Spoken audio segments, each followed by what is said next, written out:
बच्चे देश का भविष्य हैं और यही बच्चे बड़े होकर देश की तकदीर बदलेंगे। लेकिन दिल्ली जैसे महानगरों में बचपन को फैक्ट्रियों, ढाबों और घरेलू नौकरों के तौर पर कुचला जा रहा है। सरकार कहती है कि हर महीने 500 बच्चों को बाल मजदूरी से मुक्त कराया जाएगा, लेकिन हकीकत यह है कि हर रोज यहां बच्चे बाल मजदूरी में झोंके जा रहे हैं। देखो इन्हें, ये है ओस की बूंदें, पत्तों की गोद में आसमां से कूदे, अंगड़ाई ले फिर करवट बदल कर, नाजुक से मोती हंस दे फिसल कर, खो न जाए ये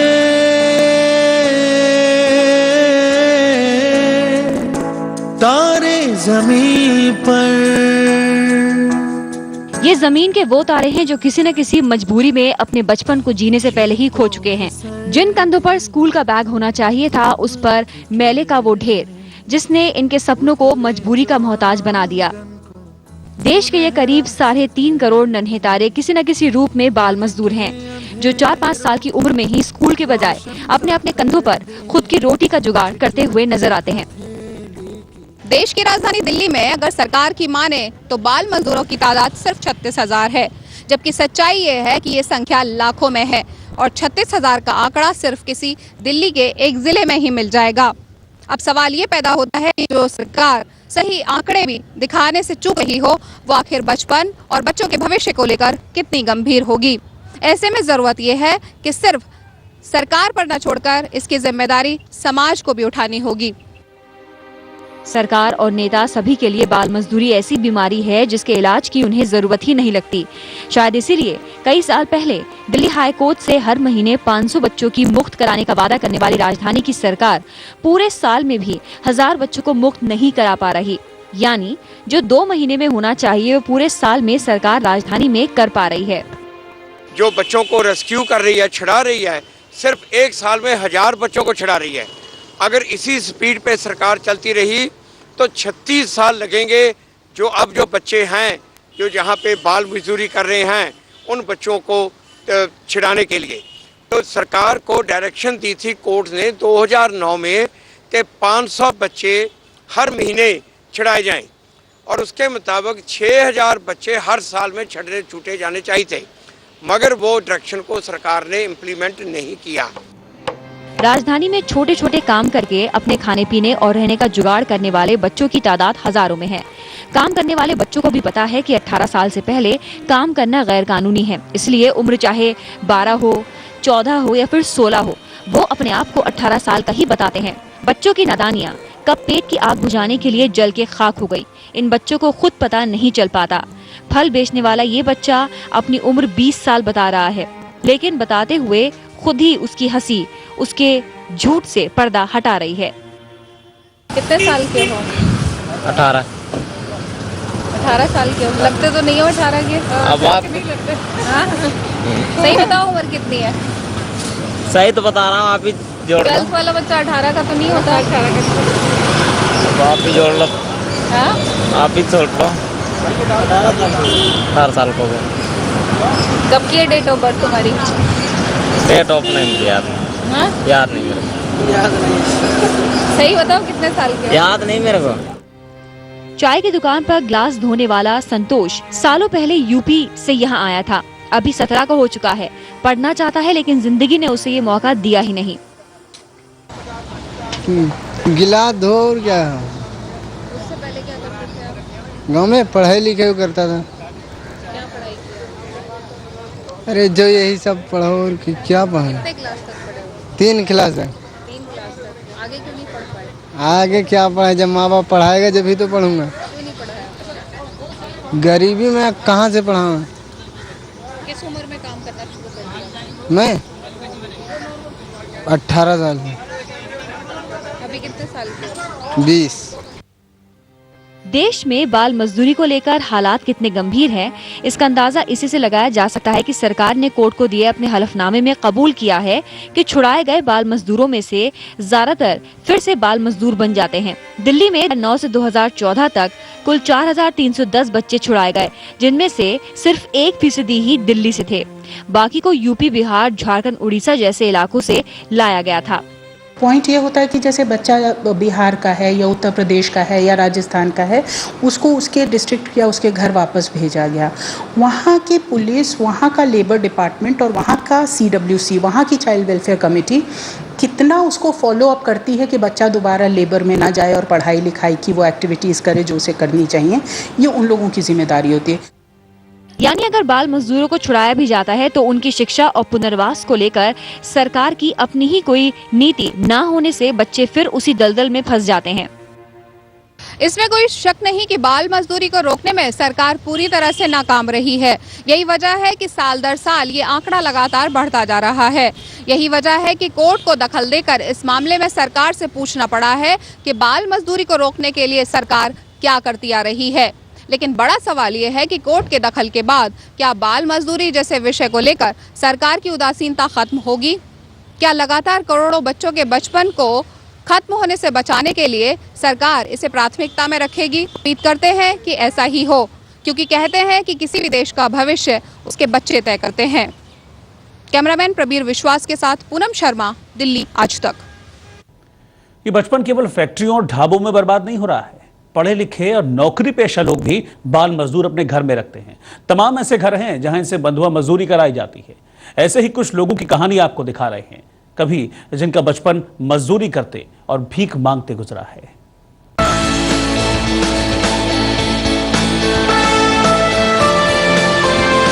अगर आप बासु रॉय से पहली बार मिलेंगे और उनकी 25 साल की जिंदगी के बारे में जानेंगे तो ये किसी मसालेदार हिंदी फिल्म की स्क्रिप्ट जैसी लगेगी।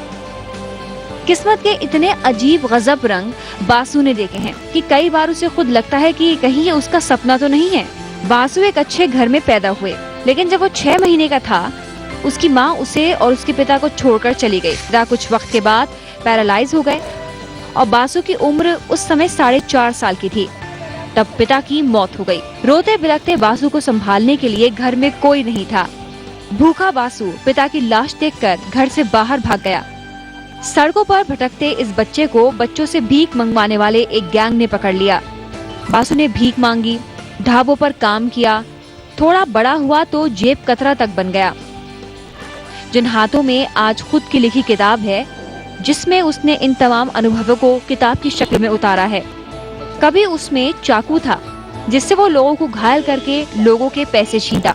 मुझे ऐसा लगता है कि अगर मैं वहीं होता, मैं अगर लकी नहीं होता, लोग मुझे कुछ अच्छे लोग मेरी मदद नहीं करते, तो मैं वहीं होता और मैं शायद आज एक बड़ा क्रिमिनल होता या किसी सड़क में मैं भी पड़ा होता या मरा होता।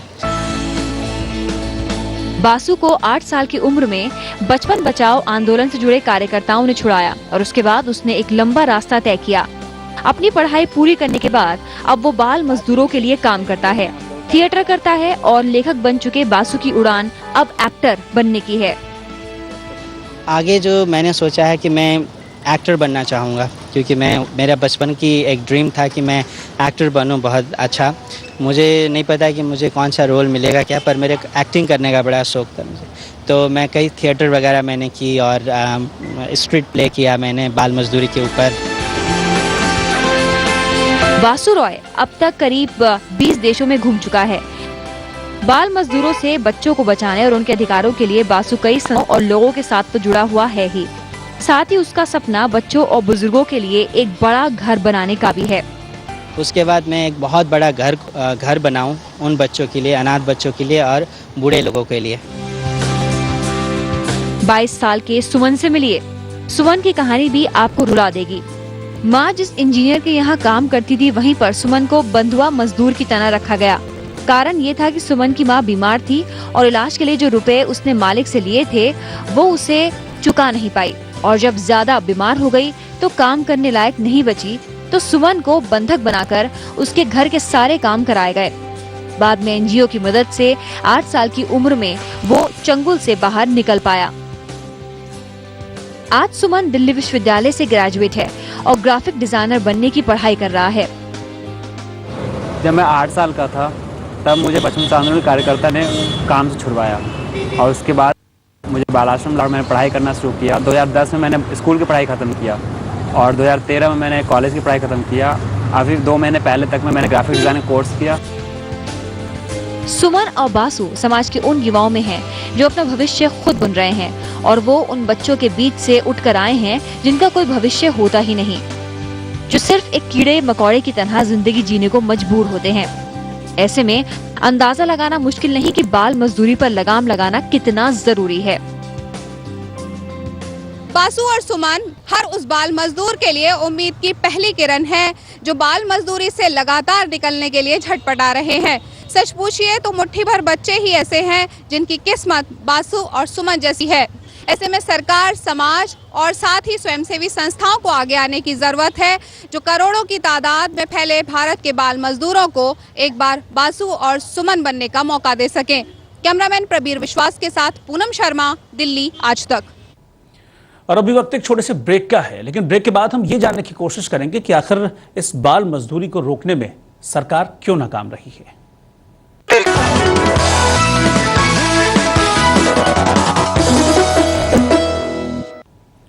और आइए अब ये जानते हैं कि आखिर ऐसे क्या कारण हैं जिनकी वजह से बाल मजदूरी को रोकने में सरकार आज तक नाकामयाब रही है। 6 टीम गई, उनको एक भी बच्चे नहीं मिले, सब जगहों पे ताले लगे हुए मिले और ये जानकारी मिली कि एक हेड कांस्टेबल ने आके सब पूरे लोगों को जानकारी दे दी। तो उसको जो बात गोपनीय रखनी चाहिए थी उसको जाके पूरे मालिकों को बता रहा है। तो इससे पता चलता है कि कहीं न कहीं मिली भगत है इस पूरे के पूरे सिस्टम में।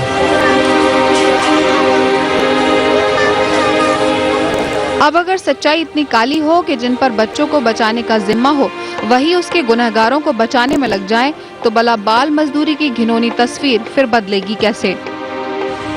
ये बेहद शर्मनाक है, लेकिन सच है कि किसी भी और देश के मुकाबले हमारे देश में सबसे ज्यादा बाल मजदूर है। हमारे देश का संविधान 14 साल तक की उम्र के बच्चों के लिए अनिवार्य शिक्षा की वकालत करता है, लेकिन दूसरी कड़वी सच्चाई ये है कि 14 साल से कम उम्र के बच्चे लगातार हर साल मजदूरी में धकेले जा रहे हैं।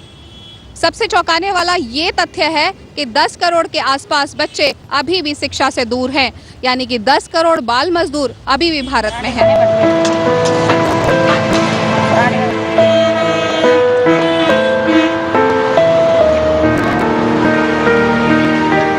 कई बार भ्रष्टाचार और सरकारी विभागों के अधिकारियों की बच्चों से काम कराने वालों के साथ घनिष्ठता के कारण बाल मजदूरी में धकेले गए बच्चों की कोई मदद नहीं हो पाती। यह उदासीनता तब है जब सरकार मानती है कि करीब 1.25 करोड़ बच्चे फुल टाइम या हाफ टाइम बाल मजदूरी से जुड़े हुए हैं, क्योंकि सरकार उनके रिहेबिलिटेशन को लेकर गंभीर नहीं है। इसमें घरेलू बाल मजदूरी है, कारपेट है, जरी है, सर्कस में काम करना है, रेलवेज में काम करना है, बुनने का काम है, ये बीड़ी और माइंस में काम करने का काम है, माइका का काम है, ये सब पूरी तरह से प्रतिबंधित है। देश में 2010 में 14 साल तक के बच्चों के लिए शिक्षा का अधिकार कानून आने के बाद मुफ्त और अनिवार्य शिक्षा सभी बच्चों के लिए जरूरी है और बच्चे तभी स्कूल जा सकते हैं जब वो बाल मजदूरी से दूर कर दिए जाएं। अभी भी देश में करीब 10 करोड़ बच्चे स्कूल जाने से वंचित हैं, लेकिन सच्चाई ये है कि अगर बच्चा स्कूल नहीं जाता तो ना ही सरकारी तंत्र से जुड़े कोई व्यक्ति या फिर राजनेताओं के लिए इसकी कोई जवाबदेही है। यानी आरटीई कानून बना दिया गया है, लेकिन लागू कराने की किसी की जिम्मेदारी नहीं और ना किसी को सजा का प्रावधान। जो भी आंकड़ा चाइल्ड लेबर का देता है वो सच है। असलियत ये है कि आज भी लगभग 10 करोड़ बच्चे हमारे जो है वो स्कूल की एजुकेशन से बाहर हैं और हम उनको कुछ तो डायरेक्टली काम कर ही रहे हैं और कुछ जो नहीं भी कर रहे हैं उनको भी हम यही मानते हैं कि वो चाइल्ड लेबर है। एक अनुमान के मुताबिक करीब 5 करोड़ बच्चे खतरनाक माने जाने वाले बाल मजदूरी के कामों से जुड़े हैं। भारत दुनिया के नक्शे पर वो देश है जहां सबसे ज्यादा बाल मजदूर हैं। पूरी दुनिया में 20 करोड़ बेरोजगार हैं। 18 करोड़ के आसपास यूएन मानता है कि बाल मजदूर हैं। बच्चों से मजदूरी कराने की वजह से अक्सर उनके माँ बाप या बड़े भाई बहन ही बेरोजगार रह जाते हैं। कि जहाँ पर बड़ी संख्या में बच्चे बाल मजदूरी कर रहे हैं वहाँ पर उनके ही माँ बाप या घर के भाई बहन बेरोजगार बने रहते हैं। भारत में गैर सरकारी आंकड़ों के हिसाब से करीब 5 करोड़ बच्चे कर रहे हैं और 6 करोड़ वयस्क लोग बेरोजगार हैं। तो ये पूरा का पूरा दुष्चक्र है। बच्चों को इसलिए मजदूरी दी जाती है कि बच्चे सस्ते मजदूर हैं, कई बार बच्चे मुफ्त के मजदूर हैं। ऐसा इसलिए होता है कि बच्चों को या तो मजदूरी मिलती ही नहीं या फिर इतनी कम मिलती है कि वो वयस्कों को मिलने वाली आमदनी का 10% भी नहीं होता। यानी बच्चों की नासमझी को, उनके बचपन को, उनकी गरीबी को, उनके नाजुक तन और मन को हर तरीके से शोषण करने की कोशिश की जाती है। इसीलिए बच्चों को मजदूर बनाने में सबकी रुचि और स्वार्थ छुपा हुआ होता है। इतना ही नहीं, हिंदुस्तान में बाल मजदूरी से करीब 1,20,000 करोड़ का काला धन भी पैदा होता है। कोई भी फैक्ट्री वाला ये नहीं कह सकता कि वो बच्चों से काम ले रहा है सस्ती मजदूरी में। तो जब वो कागज पे दिखाता है तो पूरी मजदूरी खर्च होती है, लेकिन वो होती नहीं है। तो इतना बड़ा इसमें पूरा का पूरा दुष्चक्र है और इतना ज़्यादा काला धन पैदा होता है इससे कि उस काले धन का छोटा सा अंश भी राजनीतिज्ञों, पुलिस वालों को और दूसरी एजेंसियों के लिए भ्रष्ट करने के लिए काफ़ी है। यानी बाल मजदूरी बच्चों के शोषण का दूसरा नाम है और ये शोषण बरसों से सरकार और व्यवस्था की नाक के नीचे बदस्तूर जारी है। अक्सर सवाल ये पैदा होता है कि बाल मजदूर बच्चों को क्यों बनाया जाता है, कौन लोग हैं जो बच्चों को बाल मजदूर बनाते हैं। तो इसका सीधा सा जवाब ये है कि बाल मजदूर के रूप में काम करने वाले बच्चों से 18-18 घंटे तक काम करवाया जा सकता है। उनको या तो बहुत कम मजदूरी मिलती है या फिर मिलती ही नहीं। वो सड़कों पर विरोध के लिए नहीं उतर पाते। मालिकों को उनसे यूनियन बनाने का खतरा भी नहीं होता। यानी सीधे तौर पर कहें तो बाल मजदूरी करने वाले बच्चे किसी भी तरह का कोई नुकसान उनके मालिकों को नहीं होता, लेकिन इसकी सीधी कीमत बच्चों को चुकानी पड़ती है अपना बचपन गंवाकर। कैमरामैन प्रबीर विश्वास के साथ पूनम शर्मा, दिल्ली आज तक। और अभी एक और छोटा सा ब्रेक हम यहाँ पर ले रहे हैं। ब्रेक के बाद ये जानने की कोशिश करेंगे कि आखिर तमाम कोशिशों के बावजूद भी नया बाल मजदूरी कानून क्यों लागू नहीं हो पा रहा है। आखिर क्या कानून है बाल मजदूरी को रोकने के लिए और आखिर इनमें सुधार की बात लगातार क्यों उठ रही है और संसद में कब तक नया बाल मजदूरी को लेकर कानून पास हो पाएगा, ये तमाम चीजें हैं इस रिपोर्ट में। देखिए जरा।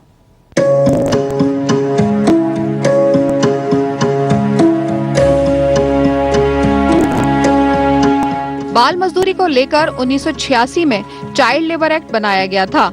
इसके तहत 14 साल से कम उम्र के बच्चों को खतरनाक माने जाने वाले काम पर नहीं लगाया जा सकता। लगभग 3 दशक पुराने इस कानून में अब लगातार सुधार की मांग उठ रही है, क्योंकि इसके लचर होने के कारण अक्सर उन लोगों को सजा नहीं मिल पाती जो बाल मजदूरी कराते हैं। अब वो 1986 के बाद इतनी ज़्यादा डेवलपमेंट्स हो गई हैं और चिल्ड्रन की पॉपुलेशन भी बढ़ गई है और उनकी एक्सप्लॉयटेशन भी बढ़ गई है। तो वो इस हद तक के बाद कानून में सख्ती ना होने के कारण जो चाइल्ड लेबर है उसकी एक्सप्लॉयटेशन तो अभी चल रही है। अगर ये साबित होता है कि कोई बच्चों से बाल मजदूरी करा रहा है तो 3 महीने की सजा का प्रावधान है और 10 से 20 हजार तक का जुर्माना। बच्चे को एम्प्लॉय करके लाखों रुपया कमा रहा है, करोड़ों रुपया भी मान लो कमा रहा है, तो उसको 10,000 का फाइन या 20,000 का फाइन दे भी देगा तो उसको क्या फ़र्क पड़ता है। इसलिए जब तक लॉ को सख्त नहीं बनाया जाएगा तो और एक और प्रॉब्लम आ रही है इसमें, आप सुपरविजन नहीं कर पाते, मॉनिटरिंग नहीं हो पाती, सर्वेलेंस नहीं हो पाती। उससे भी ज्यादा चौंकाने वाले तथ्य ये हैं कि 2008 से 2012 तक बाल मजदूरी से जुड़े 4,52,000 केस दर्ज हुए, लेकिन इनमें से सजा 1% से भी कम को मिली। यानी 4,52,679 बच्चे काम करते हुए सरकार के सामने लाए जाते हैं, लेकिन उसमें केवल 25,006 केसेस में हम प्रोसिक्यूट करते हैं किसी आदमी को और केवल 3,394 यानी 0.7%, 100 में से एक आदमी को सजा नहीं होती 4 साल में जो बाल मजदूरी कर रहा है। कानून में सुधार को लेकर खास तौर से ये बातें उठ रही हैं। 0 से 14 साल तक के बच्चों के लिए पूरी तरह से किसी भी काम को करने पर प्रतिबंध लगाया जाए। 14 से 18 साल तक खतरनाक माने जाने वाले कामों पर प्रतिबंध हो। सजा को बढ़ाकर 1 से 3 साल तक कर दिया जाए। अगर कोई दोबारा बाल मजदूरी कराता पाया जाता है तो सजा 5 से 10 साल तक कर दी जाए। बाल मजदूरी से जुड़े मामलों की सुनवाई 1 साल के भीतर पूरी हो, बच्चों का पुनर्वास और छुड़ाने का काम चाइल्ड का हिस्सा हो। इसके अलावा दोषी पर लगाया गया फाइन बच्चे को उसके काम के दिनों के पैसों के साथ दिया जाए। पार्लियामेंट में चाइल्ड लेबर एक्ट से जुड़े ये अमेंडमेंट पिछले 2 साल से लटके हुए हैं। उम्मीद करते हैं कि अच्छे दिनों का वादा करने वाली नई सरकार बाल मजदूरी से जुड़े बच्चों के अच्छे दिन भी जल्द वापस लेकर आएगी, भले ही ये बच्चे नेताओं के वोट बैंक न हो। ये या इन जैसा कोई भी बच्चा अपनी पढ़ाई बीच में छोड़कर इस तरह से सड़क पे काम करना पसंद नहीं करता, लेकिन अपने परिवार को गरीबी से उबारने और 2 जून की रोटी का जुगाड़ करने के लिए मजबूरी में ही सही इन्हें ये करना पड़ता है। ऐसे में ऐसे परिवारों की आर्थिक सहायता के साथ साथ ऐसे बच्चों की शिक्षा को सुनिश्चित करना सरकार की पहली प्राथमिकता होनी चाहिए, क्योंकि अगर ये नहीं होता है तो किसी भी हाल में भारत में बाल मजदूरी को रोकना लगभग असंभव काम है। कैमरावीर विश्वास के साथ पूनम शर्मा, दिल्ली आज तक। और इस खास पेशकश में फिलहाल इतना ही। आप देखते रहिए दिल्ली आज तक।